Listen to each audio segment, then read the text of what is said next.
Remake ಹೋರಾಟ 7 ವಾರ ಆದ್ಮೇಲೆ ಕನ್ನಡ ಬೇರೆ ರಾಜ್ಯದ ಸಿನಿಮಾಗಳು ರಿಲೀಸ್ ಆಗಬೇಕು. ದೊಡ್ಡ ಮಟ್ಟದ ಡಾಕ್ಟರ್ ರಾಜ್ಕುಮಾರ್ ಹೋರಾಟಕ್ಕೆ ಬಂದಿದ್ರು. ಒಂದು 5-6 ಥಿಯೇಟರ್ ಮೇಲೆ ದಾಳಿ ಮಾಡಿಬಿಟ್ವಿ. ತ್ರಿಭುವನ್, ಕಾವೇರಿ ಟಾಕೀಸ್ ಎಲ್ಲ ಗ್ಲಾಸ್ಗಳು ಥಿಯೇಟರ್. ಯಾಕಂದ್ರೆ ಅವತ್ತು ಅಲ್ಲ ಆಂಧ್ರದಲ್ಲಿ ರಿಲೀಸ್ ಆದ್ರೆ ಆ ಸಿನಿಮಾ ಡೈರೆಕ್ಟ್ ಕರ್ನಾಟಕದಲ್ಲಿ ರಿಲೀಸ್ ಆಗುತ್ತೆ. 7 ವಾರ ದೊಡ್ಡ ಹೋರಾಟ ಆಯ್ತು. ಅವಾಗ ನಮ್ಮ ಸಂಘಟನೆ ಅವೆಲ್ಲ ಇದ್ವಿ. ಧ್ವಂಸ ಮಾಡಿದಾಗ ಆ ಹೋರಾಟದಲ್ಲೂ ಮನೆಗೆ ಬಂದು ಡ್ಯೂಟಿ ಮಾಡ್ತಿರೋ ಪೊಲೀಸರು ಅರೆಸ್ಟ್ ಮಾಡಿದ್ರು. ಈ ನೋವು ಇದೆಲ್ಲ ಒಂದ್ ಕಡೆ ಸ್ವಲ್ಪ ಬಹಳ ಕಷ್ಟ ಆಗುತ್ತೆ. ಯಾರಿಗೂ ಗೊತ್ತಾಗಲ್ಲ.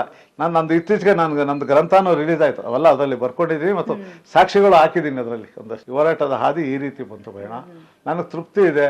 ಸರಾಯಿ ನಿಷೇಧದ ಹೋರಾಟ ಆಗಿರ್ಬೋದು, ಕಾಸರಗೋಡ್ಗೆ ಹೋಗಿ ಹೋರಾಟ ಮಾಡಿರೋದಾಗಿರ್ಬೋದು, ಆಮೇಲೆ ಲಾಟ್ರಿ ನಿಲ್ಲಿಸಿದಂತ ಸಿಂಗಲ್ ನಂಬರ್ ಲಾಟ್ರಿ ನಿಲ್ಲಿಸಿರ್ತಕ್ಕಂಥ ಹೋರಾಟ, ಅನೇಕ ರಜನಿಕಾಂತ್ ಬೈಯಲ್ಲಿ ನಾವು ನನ್ನ ಹೆಸರಲ್ಲಿ ಕ್ಷಮಾಪಣೆ ಕೇಳಿಸಿದ್ದೀನಿ. ಅದು ವಿಡಿಯೋ ಇವತ್ತಿಗೂ ಇಟ್ಕೊಂಡಿದ್ದೀನಿ. ಕಾವೇರಿ ಕನ್ನಡ ಹೋರಾಟಗಾರನ ವಿಷಜಂತುಗಳು, ಕ್ರಿಮಿಗಳು ಅಂತ ಅಂದಿದ್ದ. ಆಗ ರಜನಿಕಾಂತ್ ಸ್ಪಷ್ಟನೆ ಕೊಡ್ತಾರೆ, ನಮ್ಮ ಹೆಸರೇಳಿ ಕೊಡ್ತಾರೆ. 4 ಜನ ಹೋರಾಟಗಾರರ ಹೆಸರೇಳಿ ಕೊಡ್ತಾರೆ.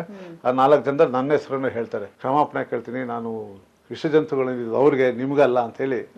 ಅಂತ ಶಕ್ತಿ ಕನ್ನಡಕ್ಕಿದೆ, ನಮ್ಗಿದೆ ಅಂತ ಹೇಳಲ್ಲ, ಕನ್ನಡಕ್ಕಿದೆ.